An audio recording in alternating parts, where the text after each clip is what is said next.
Global happenings today. We communicate, we analyze global news. Stay tuned. Hello, beautiful people. Welcome to Global Happenings Today YouTube channel. Some hours ago, the train of PDP got to Enugu State.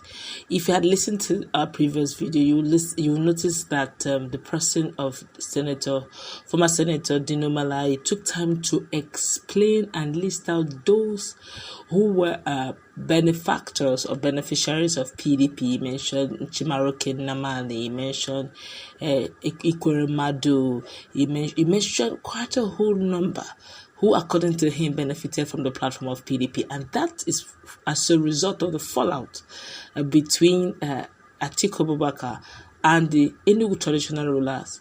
That when he went for a courtesy visit ahead of the rally, he went to say hello to them and they were ready for him. And they listed out things that they felt, or should I say the people of Enugu using the traditional ruler felt that have been 22 years of unprofitability of loyalty given to PDP. Well, before we go to the newspaper to find out what it is, kindly subscribe to our channel, please. Okay, let's quickly hit the ground running. Well, according to the news, traditional rulers in the Enugu State have told the presidential candidate of People's Democratic Party (PDP), Atiku Abubakar, that their support and loyalty for the party over the past 22 years have only been rewarded with massive unemployment and insecurity. The PDP has been winning the presidential election, governorship, and other elections in Enugu State since Nigeria's return to democratic rule in 1999. But the traditional rulers told Atiku, who is against asking for their vote as the candidate of the party, that they have not duly been rewarded for their loyalty to the party. After more than 2 decades of our support for the PDP, they're the ones speaking as after more than 2 decades of support for the PDP, Enugu State has only unemployment, insecurity, dehumanization of her indigents by law enforcement officers, and the resultant youth restiveness to show for it. The traditional rulers said in a statement by their chairman, Igwe Lawrence Agubuzu, on Tuesday.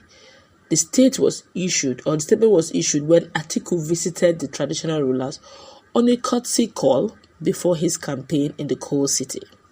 According to them, Enugu has recorded cases of human rights abuses by law enforcement operatives, among others, in spite of the support of the people of the state for PDP in the past 22 years. I quote them, "A factual, undiluted political history of our country's present republic would teach that the political party known as the PDP was midwifed, as it was bettered by eminent and patriotic Nigerians known as the G34. They did this under the leadership of the Second Republic Vice President, His Excellency Dr. Alex Ekweme, an indigene of the Southeast geopolitical zone. Since the inception of PDP, its presidential candidates have always been warmly welcomed by us each time they came hunting for votes. PDP presidential candidates invariably made mouth-watering promises to our subjects who consequently voted massively for them. After more than 2 decades, that's 20 years, of our support for PDP, Enugu State has only unemployment, insecurity, dehumanization of our indigents by law enforcement officers, and the resultant youth restiveness to show for it. It is against this backdrop that we welcome you on this courtesy visit, and predictably we have received a sumptuous dish of often repeated promises from you. Hey, let me repeat it again. It is against this backdrop that we welcome you on this courtesy visit, and predictably we have received a sumptuous dish of often repeated promises from you. If our late brother, Professor Chinua Achebe, were to be here, he would have simply advised you to go and count your teeth with your tongue. Jiregi goezegi. Everything considered, our hope of a better Nigeria compels us to remain engaged and pray for peaceful, free, fair, and credible presidential election. We pray that the election produces the best candidate, irrespective of his political party. Kai. The statement read, Igwe Agubuzo, the Nigerian's former ambassador to Zambia and Malawi, is also the chairman, Southeast Council of Traditional Rulers. Wow. If the best candidates should emerge to become winner, irrespective of political party, it's a coded term saying, let the best candidate, whether it is Labour Party, the so-called or non-party, but he's the best candidate, let him take the day. Nigerians are tired. Our mumu don't do. The woke generation are woke. They are alive. They are strong. They are ready to take back Nigeria. If they tell you that you're not doing that we should impeach you, would you agree? A passion that you have been pursuing for over 3 decades is now your lifeblood.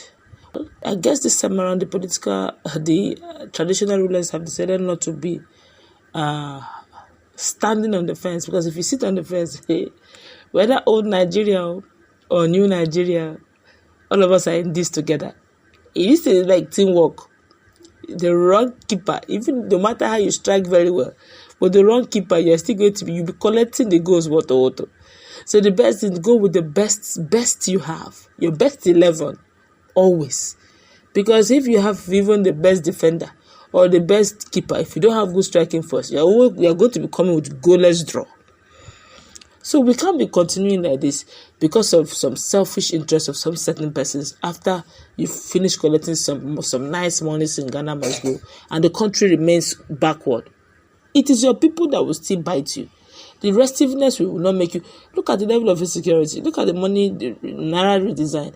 In Delta today, Delta State, yes, they started burning things. They are becoming restless. I think they started burning ATMs, breaking ATMs, roadblocks. They said, okay, old Naira note, no more accessible, no more available. It's no longer a legal tender, as they claim. New Naira note, where is it now? The hardship is too much. In Abuja, some few hours ago, bandits went and kidnapped residents. In this kind of era, they're still kidnapping people. We have insecurity. We have everything. Everything that shows in the indices of a failed nation is what Nigeria is exhibiting. And you say opportunity to let someone who is saying, hold me accountable, and you want to play tribalism. You want to play political party. Our mom will never do. Well, that's why we're going to wrap it up. What's your take? A lot of Nigerians have been reacting to this. Let's just take one or two and we'll wrap this up. This one here says, Atiku don't grab live fire, it is finished. He said, Atiku don't grab live wire, it is finished. Another person says, any Southeasterners still in PDP should be charged for treason. Another person here says, tell them, sir. May you live long, sir. God bless you the more. Igwe. This one say, calling a spade. You made a valid point, sir. Chai, you don't ready for Atiku. Let's wrap it up here.